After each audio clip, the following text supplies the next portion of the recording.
good. Yes, we're in for a little short bit right here. It's, of course, Doc Scott's last real medicine show. It travels all over the United States and Canada. And Buzz, I got something going a little bit different right the thing, you know, to play flea markets of all things. And I did one down in Florida not too long ago, and we had about 45,000 people at that thing.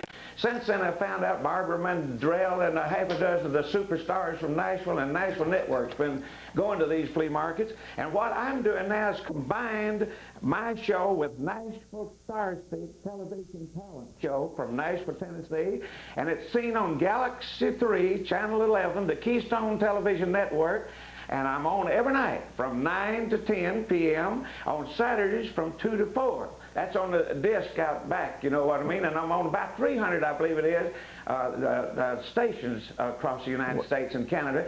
And we're covering 1/4 of the world. Well, the last time you and I visited, you made mention this was going to be pretty close to your inaugural debut on the Galaxy transponder, and now here you. How long have you been operating with this particular program? 5 months now. It's unbelievable at the Mail, like England and different places of that sort.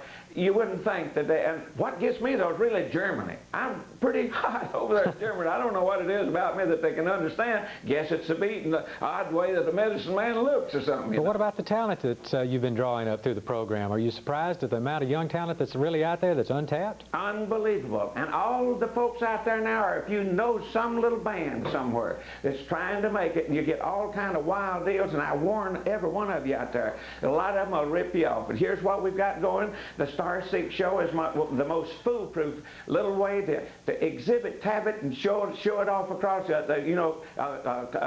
across the country, the United States, Canada, everywhere. Now, if they come on my show an hour before showtime when I'm in a town, then I audition them, and they want to come prepared with whatever wardrobe they wear. We put them on the stage, let them do their thing, and then if they're good enough, I send them to Nashville. We put them on Starseek, and they're seen almost around the world. Our viewing audience is 20 million people on each show. Then they call on a 900 number. That's the way they're judged. The one on the finals that wins that over that 900 number there, the best talent, will receive a $100,000 record and management contract. And that can go on to make them a superstar. Now you ask, I've been involved in about, well, right up to now, I think it's 57 that's been on it, and they paid out a little over $7 million on this thing. Every one of them have got major record label recognition, and some of them are up there making $4,000 or $5,000 a day now, already up just about superstars. It's unbelievable. We know when you started back in the entertainment business, of course, you didn't have the opportunity to have electronic media as we have it today, and there were certain dues that you had to pay in order to make a name in the entertainment business as you have.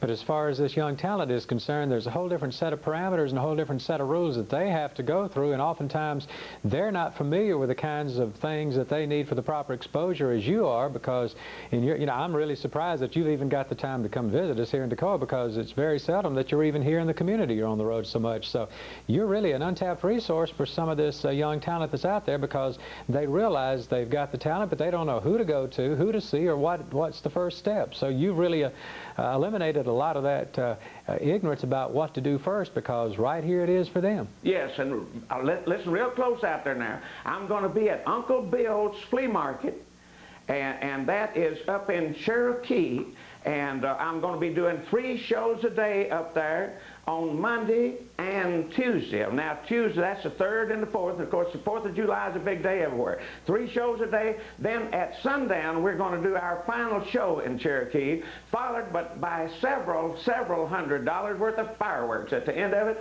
they're expecting about 10,000, 15,000 people. That's in Cherokee at Uncle Bill's Flea Market. Then on July the 15th and 16th, I'll be at the Alpine Village Flea Market. That's over in Helen, Georgia, by the side of the river there, where everybody's riding the tubing up and down and they're having fun. I'm doing 3 shows a day there. The contest will be on. If you know anybody, or if you do, pick, sing, play, or sing with a tape or whatever, come out to see me and let me send you to Nashville, put you on Starseek, and try to make a star out of you and win that $100,000 record contest. How does that sound? So here in this region then, coming this Monday and Tuesday, Uncle Bill's Flea Market, and of course people traveling north on Highway Highway 441, that's the Great Smokies Parkway, the 4-lane that you hit right above Dillsboro, North Carolina, really not far from our area, maybe an hour and 15, hour and a half drive.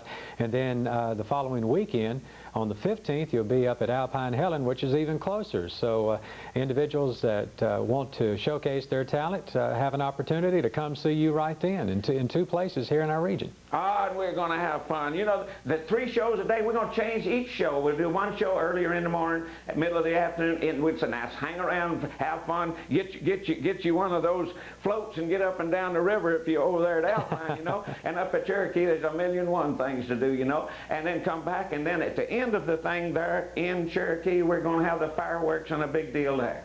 Well, I tell you what, I still, every time we have an opportunity to talk, it still amazes me how in the world you find the time to get involved in all the things that you do, because it's hard enough to believe how busy you were, and now it's even tougher to see how busy you are in taking on more and more things. One quick question, will you ever slow down? Never, never. I'm out there selling entertainment and a lot of novelty and nonsense. Oh, Bleb, where are you? What, Doc Scott? Well, look, a bag? A bag. A bag? A bag. What have you got in that bag? Milk. Now, wait a minute. Milk?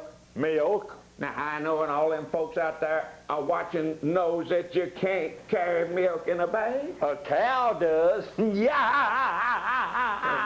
Well, MacDonald had a farm. On this farm he had a cow. Moo.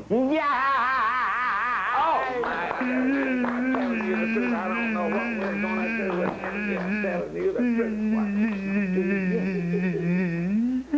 Doc Tommy Scott, our guest this morning, and we'll be back with more of your Mountain Morning right after this. Guaranteed to make it feel fine.